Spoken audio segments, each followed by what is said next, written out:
In focus now, Republican Senator Jim Justice of West Virginia. I'm so glad to have you on the program today. I have noticed you've been saying a lot about this topic. First of all, we just had a bit of a sliver of breaking news there with the Treasury Department, now their Inspector General, willing to look at the books. Harris, listen, we treasure our jobs in Parkersburg, West Virginia. We want to continue to have those jobs. It's all about community and everything else. These are accountants and everything, but they need to be at work. I mean, there's no question they need to be at work. And I think the bottom line of the whole thing is the Democrats are running through the streets with their hair on fire and trying to just whip people up and scare people to death. The strategy that they had in the previous election, and they got doors blown off. And so we'll see what happens and everything. We're just very, very thankful that we're getting rid of a whole bunch of waste all across this nation, and it's long overdue. You know what? I love where you started there, because what you're talking about is the human element in all of this. And it is a fine line that you walk when you know you have to cut the waste, and yet there are real people who will be affected by this. And what you're saying is, look, and I'm going to ask my team to pop this up right now. This is the current debt. We have a clock here, and I know they have them online too. But here at Fox, we created our very own for the Faulkner Focus. That's the debt going up every second of the day. And so, Congressman, what you're talking about is this is going to get done. Well, at the end of the day, we elected President Trump and let him do his job. I mean, for crying out loud, let him get his team in place and let him do his job. And absolutely, I say this, because I talk in just plain talk. Harris, the Democrats, and I'm a new kid on the block in the Senate, and watching the liberal Democrats in Washington, D.C. is absolutely shocking to me. Why in the world you would absolutely defend this unbelievable amounts of waste, and they continue to do it. Yeah. They act like, I would say, how many cows are in the field? Just count the egg-sucking cows.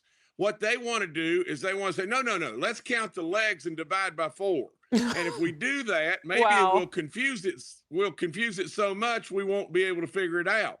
But let President Trump do his job. He's an absolute superstar in my book, and he is absolutely going to do it, and we're so proud of him. All right. Well, Democrats are lashing out after Elon Musk's comment this week on the billions of dollars of fraudulent federal spending. Let's watch together. I have been hearing that my entire lifetime, that all we have to do is find this magical waste, fraud, and abuse. Well, if it's so easy, how come it hasn't happened my entire lifetime? Don't believe the fraud, waste, abuse, inefficiency. They are dismantling this system to delay until dead. The problem is what you're hearing from Elon Musk and Donald Trump and other Republicans who are repeating misinformation. Nobody has any idea what Elon Musk is doing, including the president, including my friend from Texas, who has no idea whether Elon Musk has found fraud or not. Well, same from the liberal media in terms of their reaction all over. The New York Times with the headline, "At Oval Office, Musk makes broad claims of federal fraud without proof." ABC News with Trump-Musk so far provides scant evidence for their claims of government fraud. But in the fall of last year, the Government Accountability Office found, quote, the federal government could be losing between $233 billion and $521 billion annually to, wait for it, fraud. Most of that from the Treasury, Labor, and Veterans Affairs departments. It's all right there on the agency's website. You don't even have to look far. Just Google it. The Wall Street Journal editorial board dug into those numbers, and it found those billions of dollars in fraud and unemployment benefits, employee tax credits, Medicare, Medicaid, also millions in COVID benefit payments, and in the Social Security Administration's master death file. Congressman, it's not that hard to find the receipts. No, it's not. And absolutely, I don't know how in the world our liberal friends could not see that. But with all that being said, Harris, I think you do a phenomenal job. You do it every day. And if I could just add one thing, just imagine just this. Just dumb it down. Make it really simple. Let's just say that a man shows up in your driveway and knocks on the door and says, there's a man standing out there in the street And if you'll give him 2 minutes, he can save you real money at your house. He can maybe save you money on your taxes, or on your water bill, your power bill, and everything else. There's not a family in America that would say, no, no, no, we don't want to do that. We don't want to do that. Well, of course we need to do that. We all need to do that. This is just common sense. You know, we don't need to be sending tens of millions of dollars to people to teach them about Sesame Street, or tens and tens and tens of millions of dollars to terrorist groups to absolutely teach them DEI. Absolutely, we got to wake up in America and get ourselves on the right foot. And I'm a wholehearted believer that the Trump administration, and thank goodness for Elon Musk, that he's absolutely willing to do this, and asking for nothing. David Marcus with this Fox opinion. Democrats sow DOGE hysteria in small town of West Virginia. An excerpt here now. Democrats here have managed to scare many of the local folk into thinking that a visit from Elon Musk's Department of Government Efficiency means that the Federal Bureau of Fiscal Service, a big employer in town, is in danger of closing.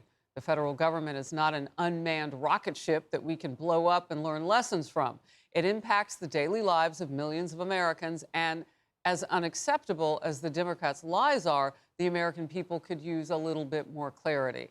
I want to go back to the debt clock, because this is really what this is all about. Congressmen, our children and the children of our children are looking at this. And so this is what President Trump and Elon Musk and really Americans who voted for Trump are saying, we got to stop that number from ticking up. What do we do? Your thoughts on, first of all, the West Virginia part of it? Well, from the standpoint of West Virginians, you know, and everything, I really believe this, Harris. You know, at the end of the day, what we need to do is just really simple. You know, $37 trillion. It's more money than any of us can ever dream of. But with all that being said, just think for a second. If you're a business guy, Trump's a business guy, I'm a business guy, really and truly, in doing what we did in West Virginia for 8 years, what did we do? We basically kept almost a flat budget. Well, what we've got to do in the federal government, we've got to absolutely gather in all the waste that we possibly can and get rid of it. That's the first thing. But then we've got to grow. We have got to grow. And how can we grow that would be really beneficial to West Virginia? Energy. For crying out loud, we should be the Saudi Arabia of the world. Energy right at our fingertips is the answer. It's the answer to everything. And at the end of the day, we can talk all day long, but never have I seen a business that you can completely cut your way out of the problem. Now, we got all kinds of stuff we got to cut first. But right behind that, we got to grow our way out of this mess. Wow. And the secret to growing our way out of this mess is one word: it's energy. Wow, you know, that's the kind of clarity that I think what I read, that quote that I read, and what people say they're looking for, and you just put, I mean, you hammer that nail right into the wall. We can hang the picture now. So good to talk with you today, Congressman. Thank you. Please come back. Senator, no, forgive thank me. you so much, Harris. Thank you again. Thank you.